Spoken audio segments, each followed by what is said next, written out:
নমস্কার বন্ধুরা, GK India YouTube channel আপনাকে আন্তরিকভাবে স্বাগতম। একবার ভগবান বুদ্ধ তাঁর শিষ্যদের জ্ঞান উপদেশ দিচ্ছিলেন। তখন একজন শিষ্য তাঁকে জিজ্ঞাসা করলেন, তথাগত, মানুষ গরিবের কারণে খুবই অসহায় হয়ে পড়ে, এর কোনো উপায় কি নেই?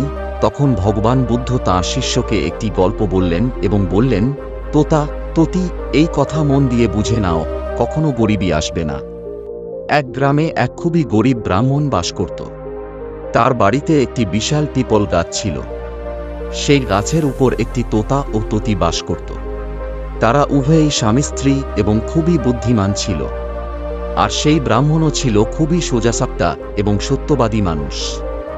সে গরিবের জীবনে বেঁচে ছিল এবং পরিবারকে ঠিকভাবে দেখাশোনা করতে পারত না। কিন্তু সেই ব্রাহ্মণ তাতা ও ততির খুব যত্ন নিত, তাদের খাওয়ার জন্য খাবার ও পান করার জন্য জল দিত। সেই ব্রাহ্মণের মনে পাখিদের প্রতি অনেক দয়া ছিল। তোতা এবং ততি সেই ব্রাহ্মণের বাড়িতে খুবই সুখী ছিল। তাদের খাবারের জন্য কোথাও যেতে হতো না, ব্রাহ্মণ তাদের বাসাতেই খাবার দিয়ে দিত। তারপর একদিন ততি ততাকে বলে, আর জি, ব্রাহ্মণ মানুষটি কত ভালো, সে আমাদের কত সেবা করে, কিন্তু সে প্রয়োজনের চেয়ে বেশি সরল। সে তার সরলতার কারণে তার আত্মবিশ্বাস হারিয়ে ফেলেছে। সে তার পরিবারকে সঠিকভাবে দেখাশোনা করতে পারছে না। তোতা বলে, হ্যাঁ, তার জীবনে অনেক কষ্ট আছে। ততি বলে, এই পৃথিবীতে এই 6টি কষ্ট বড়ই দুঃখদায়ক। প্রথম কষ্ট হল স্ত্রীর বিচ্ছেদ, দ্বিতীয় কষ্ট হল অপমান, তৃতীয় দুঃখ ঋণ শোধ করতে না পারা, চতুর্থ দুঃখ দুষ্ট রাজার সেবা করা, পঞ্চম দুঃখ এবং দুষ্ট লোকদের সঙ্গে মেলামেশা করা, ষষ্ঠ দুঃখ গরিবীতে জীবনযাপন করা। এই দুঃখগুলো মানুষের শরীরকে আগুন ছাড়াই পুড়িয়ে দেয়। ব্রাহ্মণের প্রতি অত্যন্ত চিন্তিত এবং অসহায় হয়ে একদিন তোতা এবং ততি নিজেদের মধ্যে আলোচনা করল যে তাদের উচিত ব্রাহ্মণকে কিছু সাহায্য করা। বেচারা ব্রাহ্মণ তাদের জন্য এত কিছু করে, সমস্ত পাখির সেবা করে, এর পরিবর্তে তাদের উচিত তার জন্য কিছু কাজের ব্যবস্থা করা, যাতে তার এবং তার পরিবারের জীবন সুখময় হয়। সারারাত চিন্তা করার পরের দিন তোতা এবং ততি ব্রাহ্মণকে বলল, ওহে ব্রাহ্মণ দেবতা, আপনি রাজ্যের কাছে যান এবং তাকে বলুন যে সে যেন আপনাকে তার কাছে কাজের জন্য রেখে দেয়, এবং যে সমস্যাটি কেউ সমাধান করতে পারবে না, আপনি সেই সমস্যাটি সমাধান করবেন এবং বেতন হিসেবে রাজা থেকে 100 স্বর্ণমুদ্রা চাইবেন। ব্রাহ্মণ বলতে লাগল, হে পাখিরা, আমার মধ্যে এত যোগ্যতা কোথায় যে আমি রাজার সমস্যা সমাধান করতে পারব? তোতা এবং ততির কথায় গরিব ব্রাহ্মণ রাজ্যের দরবারে পৌঁছাল এবং ঠিক যেমনটি পাখিরা তাকে বলেছিল, সে রাজাকে তেমনই বলল এবং প্রতিদিনের বেতন হিসেবে 100 স্বর্ণমুদ্রাও চেয়ে নিল। রাজা বলল, ব্রাহ্মণ, তুমি কি জানো, স্বর্ণমুদ্রা আমাদের মন্ত্রীকেও দেওয়া হয় না, আর তুমি আমাদের কাছে 100 স্বর্ণমুদ্রা চাইছ? ব্রাহ্মণ মাথা নিচু করে উত্তর দিল, মহারাজ, 100 স্বর্ণমুদ্রার কমে আমি নেব না। সেখানে মন্ত্রী ব্রাহ্মণকে দেখে বুঝল তার গায়ের রং শ্যামলা, শরীর খুব দুর্বল, ময়লা ছেঁড়া পুরনো পোশাক, মাথায় ছেঁড়া পাগড়ি বাঁধা। তার চেহারাই বলে দিচ্ছে যে সে খুব গরিব। তারপরও মন্ত্রীর কি খেয়াল হলো, সে রাজাকে বলল, মহারাজ, তাকে 100 স্বর্ণমুদ্রা বেতন দিয়ে রাখুন, কিন্তু যখন ব্রাহ্মণ 100 স্বর্ণমুদ্রার কমে মানতে রাজি নয়, তখন নিশ্চয়ই তার মধ্যে কিছু না কিছু যোগ্যতা আছে। রাজা বললেন, মন্ত্রী, যদি আমি তাকে 100 স্বর্ণমুদ্রায় রাখি, তবে কি অন্যদের প্রতি অন্যায় হবে না? আমাদের পুরনো দরবারীরা এত টাকা পায় না। মন্ত্রী বললেন, মহারাজ, যদি ব্রাহ্মণ 100 স্বর্ণমুদ্রার জন্য জেদ করছে, তবে নিশ্চয়ই তার মধ্যে কোনো বিশেষ গুণ রয়েছে। তার চেহারা দেখে কোনো সিদ্ধান্তে পৌঁছাবেন না। মন্ত্রীর বারবার অনুরোধে রাজা ব্রাহ্মণকে তার কাছে রাখলেন। তারপর সন্ধ্যায় রাজা ব্রাহ্মণকে 100 স্বর্ণমুদ্রা দিলেন। 100 স্বর্ণমুদ্রা নিয়ে ব্রাহ্মণ তার বাড়ি এলো এবং সেই মুদ্রা তার স্ত্রীর হাতে দিল। তার স্ত্রী জীবনে প্রথমবার এত টাকা দেখে অবাক হয়ে গেল এবং বলল, তুমি এত স্বর্ণমুদ্রা কোথা থেকে আনলে? ব্রাহ্মণ বলল, দেখো, ভয়ের কিছু নেই, আমি এই মুদ্রা কোথাও থেকে চুরি করে আনিনি। আমি তোতা এবং ততির কথায় আজ রাজ দরবারে গিয়েছিলাম এবং রাজা থেকে 100 স্বর্ণমুদ্রা বেতনে একটি কাজ চেয়ে নিয়েছিলাম। তারপর মন্ত্রীর সুপারিশে রাজা আমাকে রাখলেন। তবে আমি ভাবছি, রাজা আমাকে রাখলেন ঠিকই, কিন্তু যদি কোনো কাজ আসে, আমি সেটা কিভাবে সমাধান করব? তখন তোতা হেসে বলল, ব্রাহ্মণ দেবতা, ভয় পাবেন না। দেওয়া তো ঈশ্বরের হাতে। যখন তিনি দেন তখন অনেক কিছু দেন। যখন তিনি দিয়েছেন তখন সমাধানও তিনিই জানাবেন। আজ ব্রাহ্মণ সেই তোতা এবং ততির সিদ্ধান্তে খুব খুশি ছিল। এখন প্রতিদিন ব্রাহ্মণ রাজা থেকে 100 স্বর্ণমুদ্রা পেতে লাগল। ব্রাহ্মণ সেই মুদ্রা তার স্ত্রীকে দিত। ব্রাহ্মণের স্ত্রী প্রথমে সেই মুদ্রা দিয়ে তার দৈনন্দিন প্রয়োজন মেটাত এবং বাকি টাকাগুলো ব্রাহ্মণ এবং ব্রাহ্মণী তোতা এবং ততিকে দিয়ে বলতো যে এই মুদ্রার উপর তোমাদেরও অধিকার আছে। তখন তোতা এবং ততি সেই স্বর্ণমুদ্রা জনহিতকর কাজের জন্য ব্যবহার করতে শুরু করল। তারা সেই টাকা দিয়ে গরিবদের খাবার খাওয়াত এবং জঙ্গলে বসবাসকারী পশুদের জন্য পানির ব্যবস্থা করত। ধীরে ধীরে তারা ব্রাহ্মণের সাহায্যে একটি বিদ্যালয় খুলল, যাতে গরিব মানুষের সন্তানরা যারা টাকার অভাবে পড়তে পারত না তারাও পড়াশোনা করতে পারে। প্রায়শই অনেক গরিব শিশুর ভবিষ্যৎ গরিবের কারণে সীমাবদ্ধ হয়ে যায়। তাদের মধ্যে থাকা প্রতিভা ধনী না হওয়ার কারণে ডানা মেলে না, ফলে যোগ্যতা থাকা সত্ত্বেও তারা অসহায় হয়ে থেকে যায়। তোতা এবং ততি সেই টাকাগুলি দিয়ে শহরের প্রতিটি অসহায় মানুষের সাহায্য করত। ওদিকে রাজমহলে ব্রাহ্মণকে দেখে অন্য দরবারীরা ঈর্ষান্বিত হতে লাগল। তারা সব সময় ভাবত, মন্ত্রীর বোকামির কারণে এই ব্রাহ্মণ প্রতিদিন 100 স্বর্ণমুদ্রা নিয়ে যায়, অথচ রাজা সাহেব এখনো তার কাছ থেকে কোনো 100 স্বর্ণমুদ্রার কাজও নেননি। তারপর একদিন এমন হল যে সেই ব্রাহ্মণের পরীক্ষার সময়ও এসে গেল। রাজা দরবারে অন্য একটি দেশের রাজার দূত এলো এবং বলল, মহারাজ, যদি আপনি আমাদের 2 প্রশ্নের সঠিক উত্তর দেন তবে আমাদের রাজা আপনাকে আমাদের অর্ধেক রাজ্য দেবেন, না হলে আপনাকে আপনার অর্ধেক রাজ্য দিতে হবে। আর যদি আপনি এই প্রস্তাব প্রত্যাখ্যান করেন তাহলে আক্রমণ হবে। দূতের কথা শুনে রাজা বড় চিন্তায় পড়লেন যে যদি অন্য রাজার কথা না মানা হয় তবে অযথা রক্তপাত হবে। এরপর এই ভেবে রাজা দূতকে বললেন, তোমার রাজার উভয় প্রশ্ন আমাদের বলো। এতটা বলতেই দূত একটি পালকি আনালেন। সেই পালকিতে 3টি মূর্তি রাখা ছিল। সেই 3টি মূর্তি সাদা মার্বেল পাথরে তৈরি ছিল। 3টি মূর্তি দেখতে একদম একরকম লাগছিল।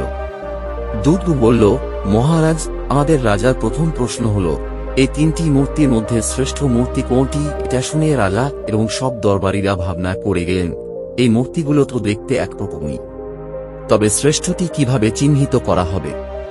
রাজা সহ সব দরবারীরাই সেই মূর্তিগুলির মধ্যে পার্থক্য খুঁজে বের করতে পারল না। তখন হঠাৎ মন্ত্রীর মনে পড়ল যে আমরা তো 100 স্বর্ণমুদ্রা বেতনে একজন ব্রাহ্মণকে রেখেছি। সে সঙ্গে সঙ্গে সেই ব্রাহ্মণকে ডেকে আনল এবং তাকে 3টি মূর্তির মধ্যে পার্থক্য খুঁজে শ্রেষ্ঠটি চিহ্নিত করতে বলল। বেচারা সোজাসাপটা ব্রাহ্মণ মূর্তিগুলো দেখে অবাক হয়ে গেল যে এই 3টি মূর্তির মধ্যে পার্থক্য কিভাবে বোঝা যায়। যদি না বলতে পারে তবে রাজা তাকে চাকরি থেকে বের করে দেবে। এখন দরবারের ঈর্ষান্বিত লোকেরাও ভাবতে লাগল যে আজ ব্রাহ্মণের খেলা শেষ হয়ে যাবে। অনেকক্ষণ মূর্তিগুলো গভীরভাবে দেখার পরেও ব্রাহ্মণ কিছু বুঝতে পারল না। তখন ব্রাহ্মণ বলল, মহারাজ, মূর্তিগুলোকে একটি নির্জন কক্ষে রাখুন। ততক্ষণে আমি বাড়ি থেকে ঘুরে আসি, ফিরে এসে আমি অবশ্যই আপনাকে এই 3টি মূর্তির মধ্যে পার্থক্য বলবো। এতটা বলেই ব্রাহ্মণ তার বাড়ি চলে গেল। ওদিকে রাজা মূর্তিগুলোকে নির্জন কক্ষে রাখলেন। ব্রাহ্মণ সরাসরি তার বাড়ি গিয়ে পুরো ঘটনা তোতা এবং ততিকে বলল। এই কথা শুনে তোতা বলল, ব্রাহ্মণ দেবতা, যখন 3টি মূর্তি দেখতে একরকম তখন পার্থক্য অবশ্যই তাদের ভেতরে হবে। তুমি একটা কাজ করো, একটি সরু তার সেই মূর্তির কানে ঢুকিয়ে দাও আর দেখো সেই তার কোথা দিয়ে বের হয়। এভাবে বোঝা যাবে মূর্তিগুলোর মধ্যে পার্থক্য। ব্রাহ্মণ দ্রুত রাজমহলে গেল এবং মূর্তিগুলোর কাছে গিয়ে একটি সরু তার কানে ঢুকিয়ে দেখল। প্রথম মূর্তির কানে তার ঢোকালে সেটি অন্য কানে বের হয়ে গেল। দ্বিতীয় মূর্তির কানে তার ঢোকালে সেটি মুখ দিয়ে বের হয়ে গেল। তৃতীয় মূর্তির কানে তার ঢোকালে সেটি আর বের হল না। ব্রাহ্মণ পুরো ঘটনা মোরকে জানাল।